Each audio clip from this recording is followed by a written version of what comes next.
You get stale. Popcorn? Popcorn. Popcorn. Popcorn? You forget about things like stale. Popcorn. Popcorn. Stale popcorn. Popcorn. This is the Stale popcorn. Hello and welcome to another episode of the Stale Popcorn Podcast. I'm your host, Steven, and with me as always is my co-host, Christopher. Chris, it's good to see you. It's good to see you too, Steve. How are you doing this fine evening? Better than I deserve, as Dave Ramsey would say. You know Dave Ramsey? Is that Bella Ramsey's stepfather or something? They are related. No, it's like he gives financial advice on the YouTubes and other mediums.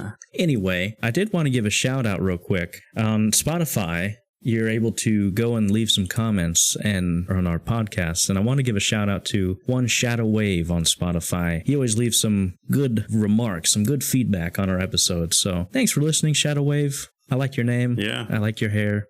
Good job. Shout out Shadow Wave. You got any of his comments? I'm curious to hear. I got one. Let me pull one up.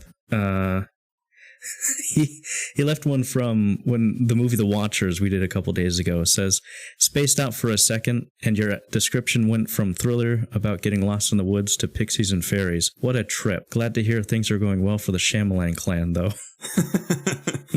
Yeah, that's pretty accurate. Yeah, so if any of you feel so inclined to leave us a comment or review us on any of that, that'd be grateful and helpful. So, yeah.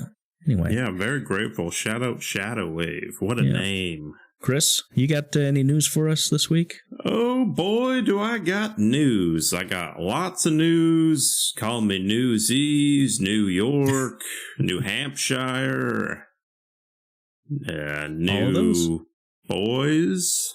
Remember them? You're a jerk. You're a jerk. Yeah. Jerky. You've dated yourself there with that reference. The Gen Zers are scratching their heads right now. They don't make songs like that. They really don't. Shout out to New Boys. I remember they made a hit song called Backseat. You remember that? Kick it in the backseat?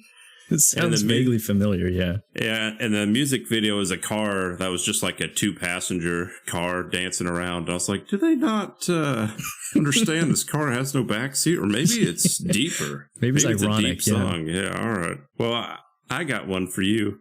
Tubi. Ever heard of them? Tubi? Like as a streaming service? Yeah. Okay. It just had the most watched month ever. It surpassed Disney Plus, Max, Paramount Plus, and Peacock in viewers. Is that because it's free? Probably. That'll do it. Doesn't matter what people are watching. Yeah. Yeah. Another film, Nobody. Oh, with Bob Odenkirk. They're making a second one. Begins filming in August. Very good. I remember there's some drama around that one because while filming, I think Bob Odenkirk got a heart attack or something. Is that right? I couldn't tell you. I think I heard something like that. Apparently they're forcing him to do it, or he's into it, or maybe he's into that kind of thing. Asphyxiation or whatever they call it. I don't know. Yeah. Deadpool and Wolverine is tracking to open with 200 to 239 million domestically. Oh, sure. Everyone knows that's going to make $1 billion. That would be the biggest opening for an R-rated movie and one of the biggest box office openings ever. You think it'll hit 200 for the weekend? Oh, sure. Yeah, I sure. think it'll. Inside Out 2? Remember that? Yes. Emotions. It opened with 295 mil worldwide. That's more money than I'll ever see in my entire lifetime. I think I feel the same. That's a good number, though. Animated film opening of all time, worldwide. Biggest opening of the weekend of 2024 so far. Certified fresh 92%. Very good. I bet Bob Iger's just real happy with that. But he's I feel like he needed a win, you know. We talk about these corporate pencil pushers and those nerds up there at the upstairs, but you know, good on him for making 1 out of 30 good movies. Yeah, there you go. Yeah, I looked on Wiki just barely. It's up to 481 mil. It's almost made $500 million. When I saw it, the theater was packed. Because I get the Regal Unlimited, as I mention every week here. Oh, yes, yes. If you buy through the app, you got to pay 50 cents a ticket. And you know me, I don't want to spend extra money. Yeah. But I had to buy 2 tickets that ended up being $1.10 here because it was all full. And then my wife, she loved it so much, she saw it again. And then she loved it so much, she saw it again. Really? Her mom. And now, guess where she is right now? Is she really 4 times? 4 times in a week. It's wow. That's impressive. She's into it. Yeah. Sony confirms Uncharted 2 is happening. How stoked are we for this? Oh, geez. Well, you know, you know me. I'm a big fan of the Uncharted games. I think you were with me in college when I had my Fallout 4 phase and I had my Uncharted phase, where that was my 9 to 7. Mm-hmm. I didn't misspeak. That was my 9 to 7. I would play that every day. I think I beat all 3 of them in one semester, just back to back. I love the Uncharted games, but I do not agree or like at all the Tom Holland version of that movie. It's just blech, gross. Mm-hmm. Did you see it? Do you like it? Do you want to see more of that? Not particularly. I saw it.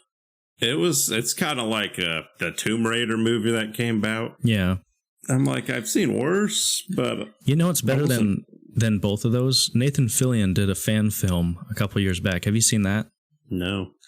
Just type in like Uncharted fan film with Nathan Fillion. That one is peak. That's like good, if you want something Uncharted, just watch that instead of that movie. Does he play Drake? Yeah. Wow. He was a fan cast for a long time, for nigh on a decade, but he got too old for it. Deadpool and Wolverine, back to that, has been approved to release in China. Ooh. Yeah. And I was kind of curious because, you know, China, they got censorship on films and such. So I looked up the list of banned films in China. Mm-hmm. Yours truly, 1998's cult classic. Can you guess this? Godzilla? No. It's from the director George Miller. Oh, is it Babe Pig in the City? It is. Is it really? It's banned in China? Yep. Oh, wow. Now I gotta see this movie, what all the hype's about here. It's probably free on YouTube if you want to watch it, but... well, if Deadpool Wolverine's banned in China, you know, it doesn't have ghosts in there. That's what that means.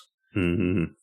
And that's all that means. Well, Babe Pig in the City was banned because it had talking animals, so we know there's no talking animals. Yep.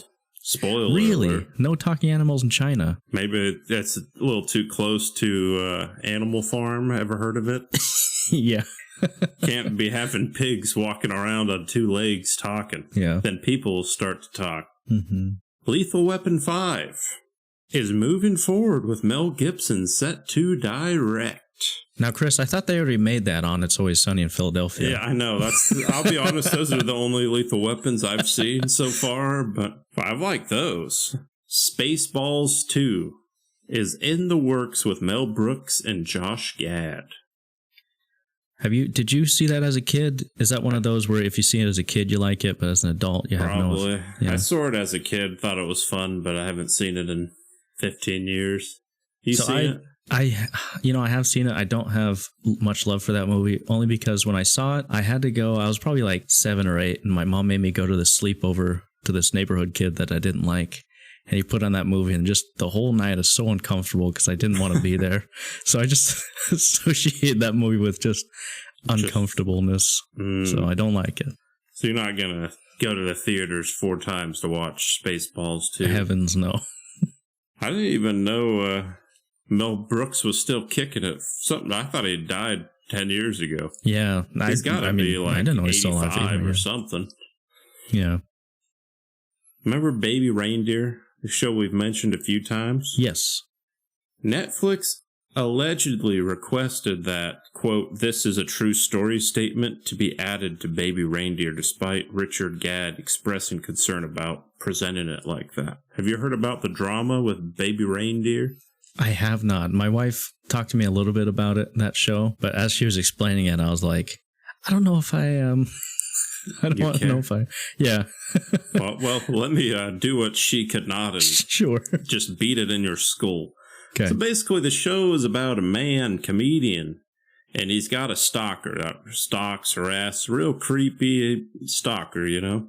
Mm-hmm. And the actor I guess it's his story. I think he wrote a book or wrote the screenplay or whatever. And that, top 10 show on Netflix history, as we talked about, the supposed woman that he claims is the stalker is saying, I didn't stalk him, and she's trying to sue them because the show is saying it's based off a true story. And apparently he is trying to, let's not get crazy here. And Netflix is like, nope, we're putting that in there. And now we got a lot of real world drama. Yeah, very drama. meta of them. Yeah, very meta.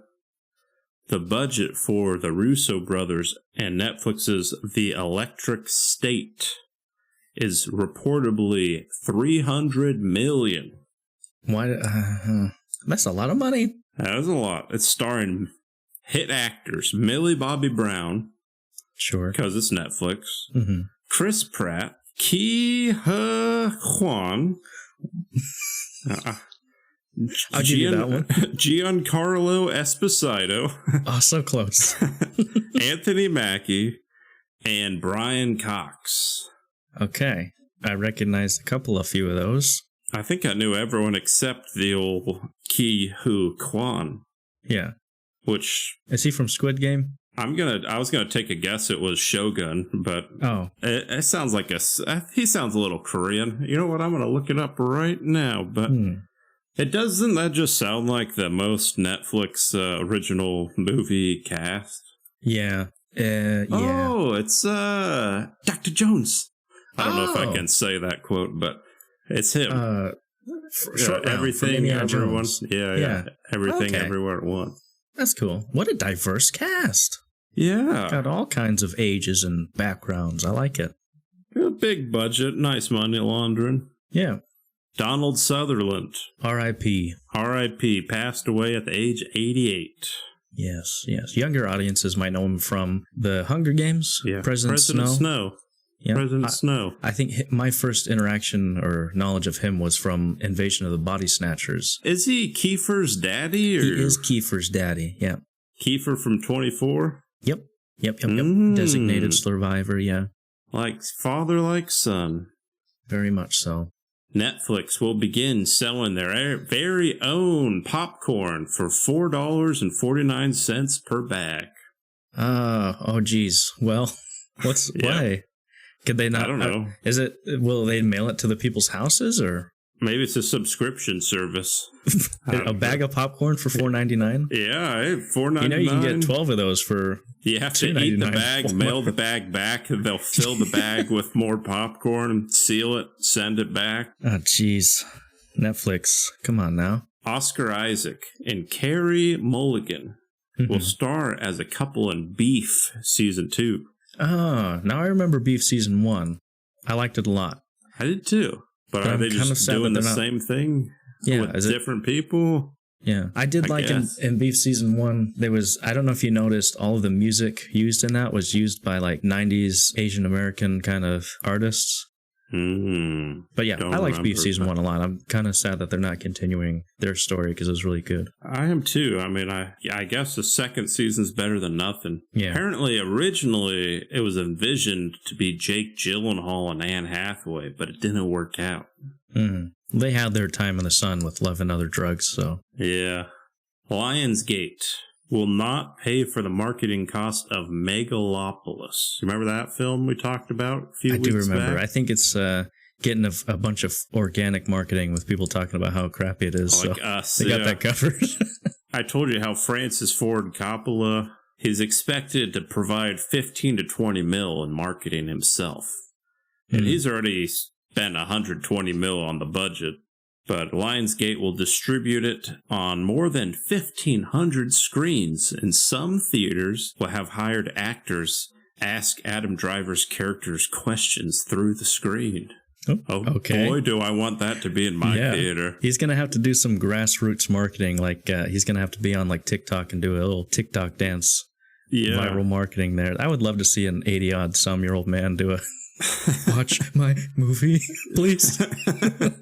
If I'm at the theater and no one gets up to talk to Adam Driver, I'm doing it myself. Hey, Adam, it's me, Christopher. Ren, how are you? Yeah, hey, buddy, how are you? But that's all I got for announcements. Steve, you got anything? I got one other one, and that is the Penguin spin-off TV show from the Batman. The trailer came out this week. Did you see it? Yeah, I did see it, Steve. I thought it was pretty good. What do you it looks think? pretty good. Colin Farrell. What an actor, am I right? Doing Penguin, yeah. It was always kind of weird when they have an actor be, like, unrecognizable. Mm-hmm. What do you think of his accent? Yeah, I thought it was fine. His Brooklyn accent. My name's Colin, and I'm the Penguin. I'm the Penguin. I'm the Penguin here. Who they should have cast was Ki-Hu Kwan, if you ask me. Who? Dr. Jones.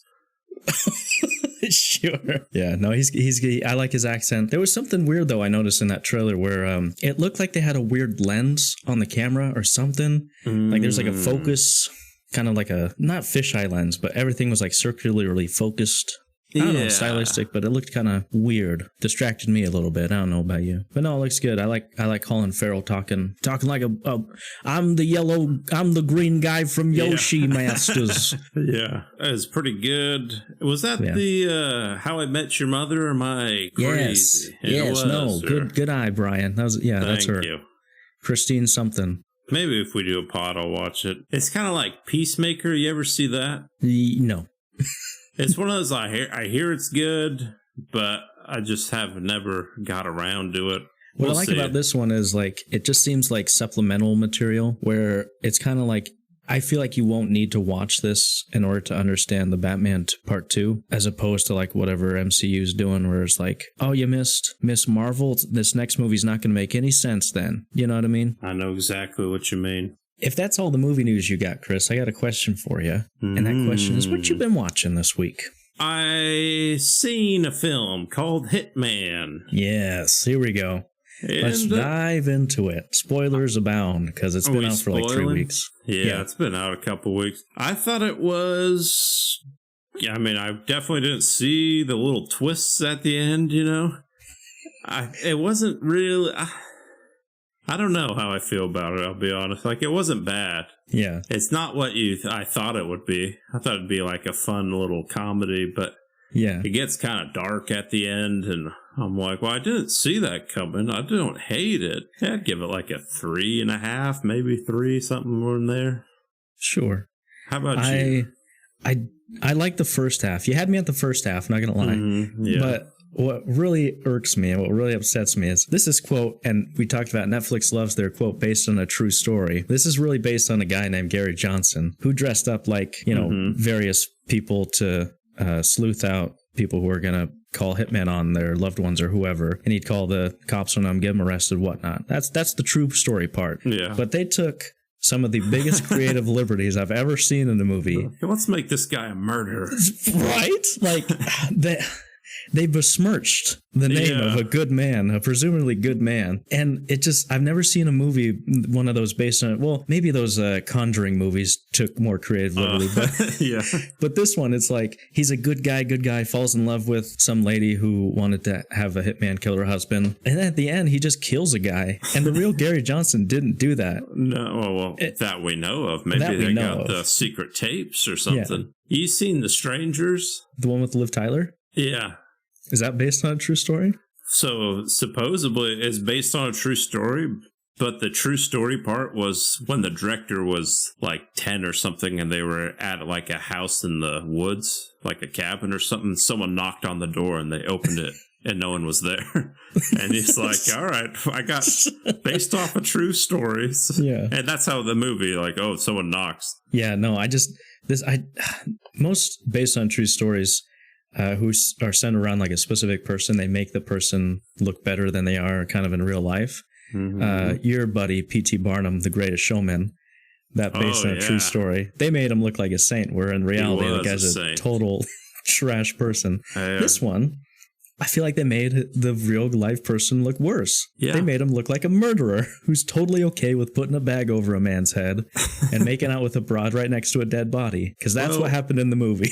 Well, let me ask you this, Steve. No one would know who this guy is without the movie. Would you rather get that fame, but also, hey, murderer, or just no fame at all? No fame at all. Yeah, same. That's it. But I'm sure there's some that wouldn't mind. I like the first half. Second half really was like, okay, this isn't as fun as I thought it would be. I thought it was just going to be Glenn Powell just having some fun, putting on different costumes. Glenn Powell, by the way, he was in The Dark Knight Rises. I don't know if you knew that. Who? He plays a Blink and You'll Miss It scene. Because I was yawning. I said, wait, did you not hear me? What I said? Who? Oh, Glenn Powell.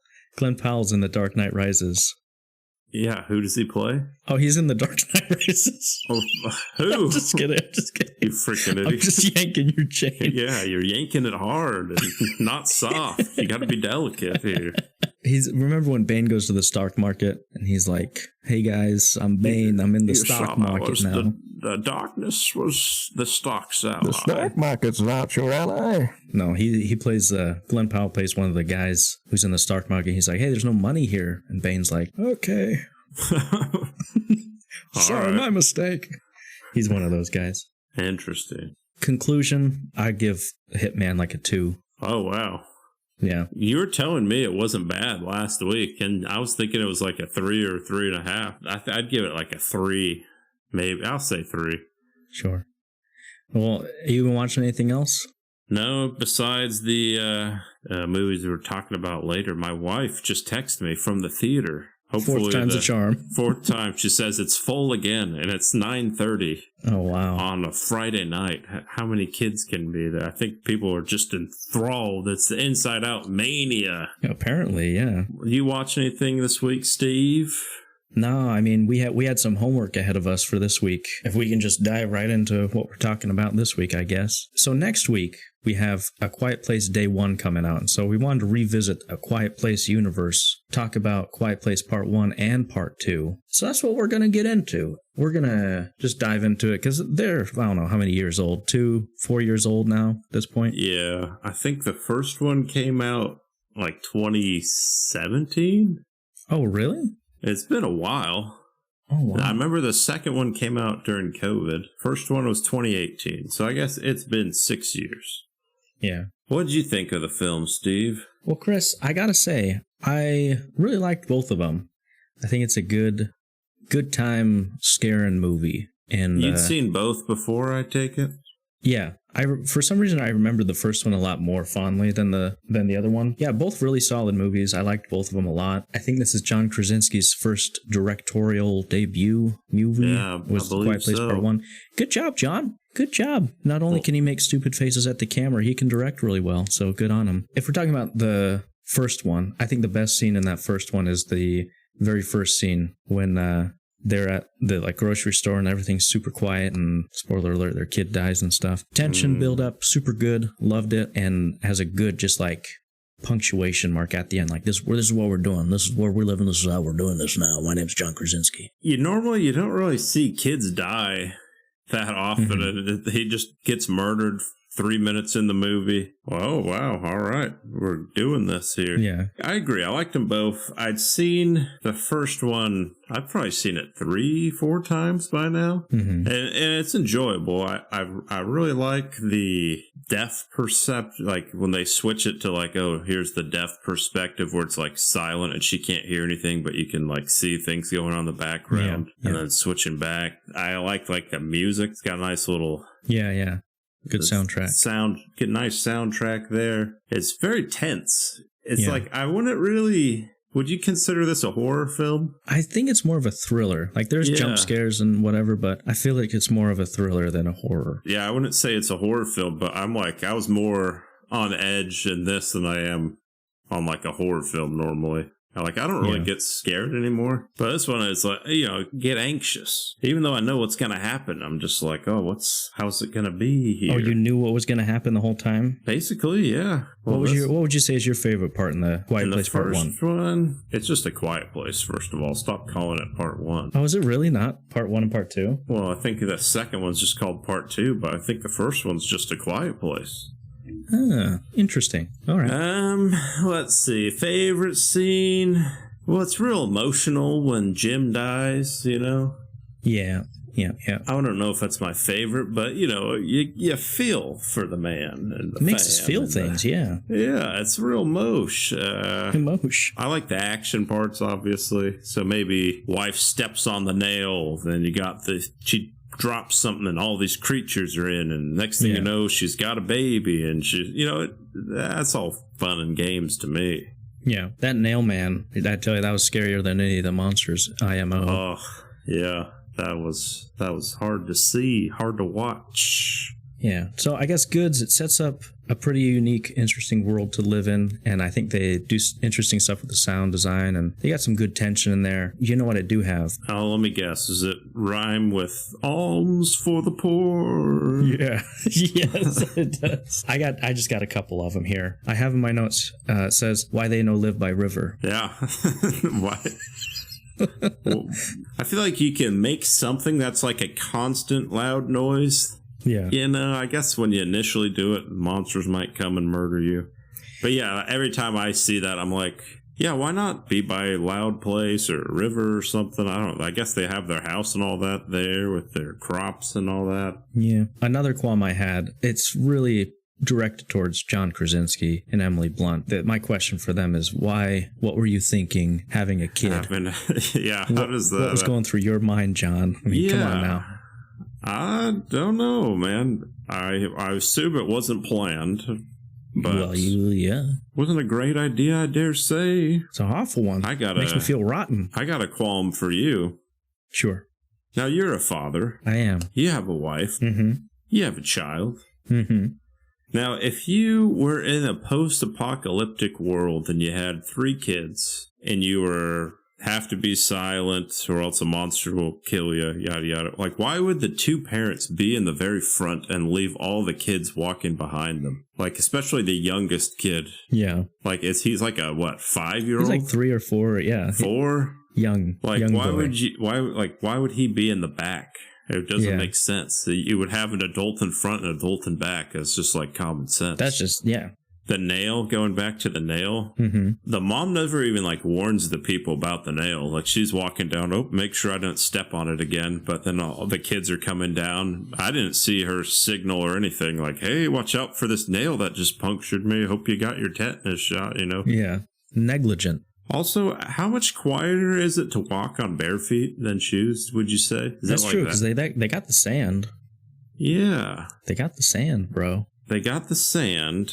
Kind of a qualm with the monsters in general. They have this super sonic hearing where they hear anything and they can go there, but I feel like they just have normal hearing when they're up close. Yeah. Like, even when they do that thing where their ears pop out and it's like, Yeah. They're still not really hearing anything. You know what I mean? It's very selective, yeah. But it dictates whatever the script needs them to, yeah. Yeah. For example, John Krasinski, he drops the pickaxe or whatever to get the monster's attention because it's on the car trying to kill the kids. Mm-hmm. And it turns, and that simply drop in the pick, 3 feet, just tipping it over, gets the attention of it. And it's still looking like it doesn't charge him. And then he yells and then it goes after him, kills him. The kids roll drive the truck down or put it in neutral or whatever, have it roll down the hill. Somehow, that's not loud enough. Yeah. Some things like that, I'm just how does that make sense? I had those same questions, Chris. I was watching and I said, that's, okay, all right. Yeah, not to switch from the movies, but in part 1, there's a scene where she's going in the radio and she's kicking the drawer to close it, and it makes this loud squeak noise. Mm-hmm. And the monster is 8 feet away from her, and it notices it, but doesn't charge freak in. Out, yeah. It's just oh, there's noise here, and it's got its sonar hearing. It's some things like that. I guess are little inconsistencies. Yeah. Overall, I mean, I still enjoy them. I'd probably give them a 3.5, maybe a 4 if you twist my arm. Yeah, I'd give it 3.5. And one of my notes in the first one says most of John Krasinski's acting is raising his eyebrows and putting his finger to his mouth. I feel like there's a lot of that going on. Or him covering other people's mouths. Yeah, just touching mouths in general. I'm John, stop it. He's got a mouth fetish. Yeah, and a feet fetish, I guess. Oh, that's true. That's probably the reason he wrote this and directed it. He's I gotta see a lot of feet here. What's a way I can show feet? Now, if you remember, this movie came out 2018. Do you remember a similar movie that came out after this? Is it Bird Box? Bird Box. So this one, they can't make noise. Bird Box, they can't see. And then they made a third one. Do you remember that? Where they can't... What? I don't know. I don't remember exactly, but it's called The Silence. It had Stanley Tucci. Oh, Stanley Tucci. Did you see that one? It sounds really familiar. It was a Netflix thing, wasn't it? It was a Netflix one. I remember watching it. I don't remember what the thing was, but it was like similar. I think it was basically Quiet Place, but way worse. Because I think there was like a deaf girl too. But yeah, that sounds really familiar. What would be the other thing? Like if you can't see and you can't talk, this one you can't hear them, you got to put in earplugs or something? Who's to say? I just remember feeling like they're all kind of copying the same thing here. And obviously the original was better. People say this is a ripoff of Poor Man's Signs. A Quiet Place? Yeah. Well, it shares some similarities, but it's not the same, I feel. They both make the little noise. Yeah. There's cornfields in both. There's monster farms, alien things. Monster aliens, yeah. Immunities, which should have been more obvious in the first place. That's another, I guess, thing I had with this one. I feel like their weakness is someone would have figured that out pretty quicker than whatever day 470, whatever they were on. It's not that hard to kill them, apparently, when you have the noise thing. Yeah. Why not just do that and kill them all? I mean... Well, Chris, one might argue that's what they do in the second one. But even so... Yeah, no, you're right. I guess... The second one... Well, I'll wait till we get... Are we moving into the second one? Yeah. The second one, the creature ends up on the island, and unless I was misinterpreting, there was a radio in that house because she was like demonstrating to the boy, like, oh, I put this here and makes loud noise. Mm-hmm. And the monster comes, and instead of just using that radio popping off, they drive to the radio station. So I'm like, you could have done it here. Digimon, our man, would still be alive. Yeah. Chalk it up to adrenaline overshadowing common sense or something, But I'm right there with you. I think I like the second one more than the first one.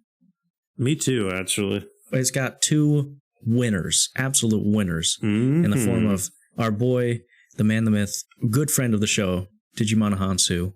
Good friend. And Cillian Murphy. Both really great in this movie. Yeah. Really good in this. I really like Cillian's character. He's kind of this grizzled loner. His family's dead. They knew John Krasinski's family from way back when. Also, I feel like one of the best parts of this movie is also the beginning scene, where it's kind of day one where it all happened, and you see them at a baseball game, and you see the monsters come for the first time. I thought that was really, really well done. Really in just gripping. I think my favorite scene from both movies was in this one when Emily Blunt's driving the car. They kind of do like an extraction scene where it's like it's a good, nice shot where she's in reverse. You see the monsters coming. It's real intense. Yeah. It kind of gets backstory, but it's not like super annoying with it. It's like, oh, right, this is interesting. They show a lot of callbacks. He goes to the store. You see the rocket there. Yeah. And that's the store that they always end up going to loot. And you see, oh, here's Cillian. She shows the sign for dive. Mm-hmm. Callback. They use it later. I don't know if you noticed that, Steve. Foreshadowing, yes, very much so. No, I like that. The second one clearly has a bigger budget, and they made a lot better use of it. They go to different places, have better sets. That first scene that you were talking about, where she's getting chased by the bus. From my understanding and from interviews with John, he said that was real, that they had a big fat bus going and towards Emily.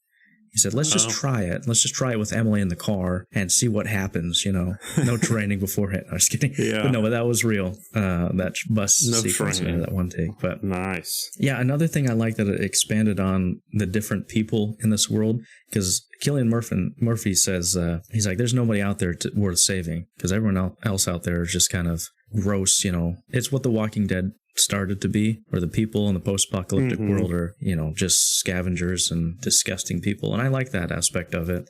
them expanding on that. That scene where they're on the docks, that little girl ropes him, ties that thing around his neck. I was like, ugh! That was a good scene. Yeah, that was a good scene. I think it'd be hard to, like, for them to rob people or, like, kill them or whatever, because the other person, they just have to scream and everyone's dead, Mm-hmm. Which I think it's harder to be a criminal, because you're like, oh, you're going to kill me? All right, I'm just going to yell and take my chances here. Yeah. If I was a kid growing up, and if your mom tries to ground you or something, or like, you sure about that, Mom? I could murder us all right now. Me to scream? Do you want me to throw a tantrum? All right, give me that ice cream. Toss me. It's not my bedtime yet. Yeah. Yeah, I was thinking it'd be real hard if you're deaf. And just like one specific, when you have a fart and you feel like it's going to be silent, but it's sometimes loud, and you just have no idea of knowing, like, oh, do I need to run for my life or am I safe here, Well, what's even worse is sometimes, if you hold it in, that you get that bubble gut that's just as loud as a fart. So you're doomed either way. Yeah. I actually liked in this one how they had like two different stories going on. One with Killian and the daughter going out, and the daughter's trying to find a safe place, with the radio and all that jazz. And then you have Single Mom Award with Emily Blunt. Good on her. Bloody Reba's got nothing on her with the being a single mom. You know what I mean? Mm-hmm. She's just too hard-headed. A single mom who works 2 jobs, who loves her kids and never stops. Keep going. A gentle hand in the heart of the fighter. Pretty impressive to step on a nail, give birth, and then walk like a day's journey. And I was thinking, because the first one, they're coming back at night, and the red lights turn on, monsters come, and then they don't leave till like the middle of the day the next time, and they travel through the night, get to Killian's place. So it's been like 48 hours and no rest, and they're, constantly going. These people never sleep. Yeah, jeez. How do they do it? Did you know, quick sidebar, do you know this was supposed to be part of the Cloverfield verse? Really? Yeah. When they were writing the first one. The same monsters? I think that's as far as the conversation went. The execs came in and be like, hey guys, is there any way that you guys could wriggle your way into our universe? Because Marvel's got a thing going where everything's got to be part of something. Is there any way you could make this a part of the Cloververse? And John looks at him and he's like, listen, guys, it's just not going to happen. It doesn't make any sense. And I'm glad they didn't do that, because that would have been garbage. All those Cloverfield movies are pretty garbage, if you ask me. Well, I thought 10 Cloverfield Lane was decent. John Goodman, that one was actually good. The last one was awful, man. Oh, Cloverfield Paradox? Ugh. Another Netflix great one. Ugh. I think it was on the Super Bowl. They had a commercial like, hey, it's releasing tonight on Netflix. And we're all like, oh, yeah, let's watch this. And it was just the most boring movie. Yeah. I also have here in my notes, I like the ending in this one better than the last one. It's kind of the same insofar as they're like, oh, we found a way to defeat the monsters, we're doing it again, but with the radio. But this one, I felt like it had a better setup, and the scene had like better payoff in terms of the characters, because it's like the kids, learning to step up. I forget the boy's name. Great actor from that little boy. I don't know his name. Yeah, he looked like he aged 3 years in one day of the film here. That's how kids be growing, though. They be like weeds. No, I like that ending where he's, at the beginning very timid, comes into his own. I also have in my notes here Bear Trap. Ooh, that was rough. It was rough, but well acted, and you felt that, Oh, yeah. It looked like it hurt. He really sold that, so good on him. And the first one, when John Krasinski dies, I think when he dies, the kid shouts out like, Dad, or something.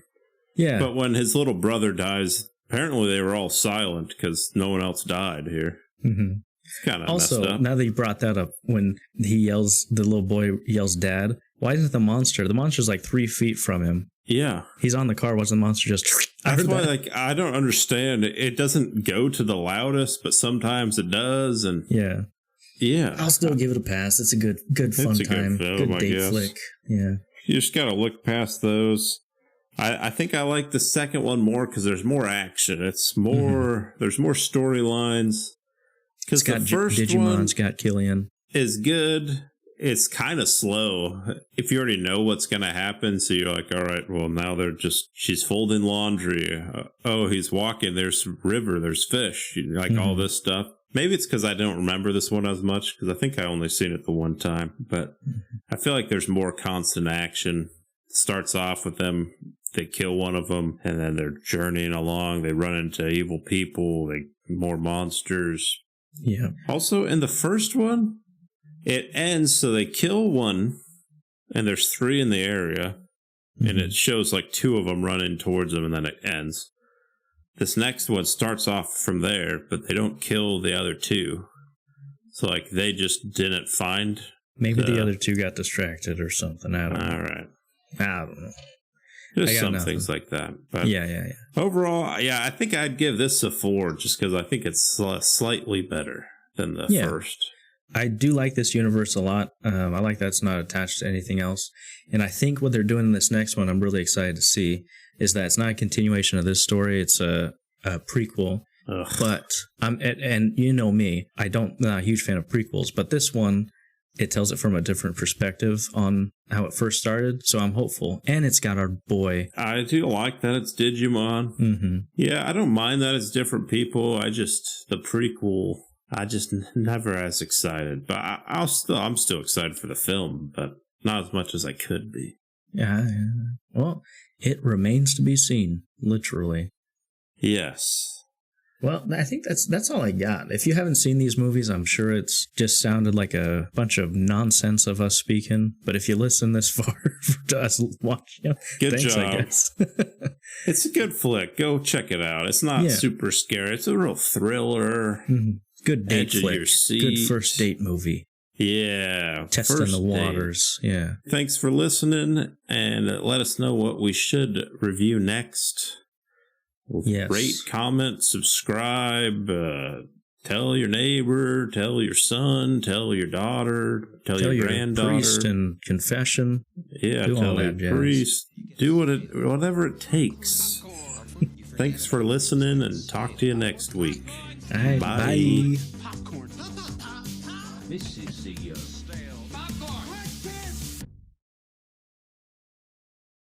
popcorn.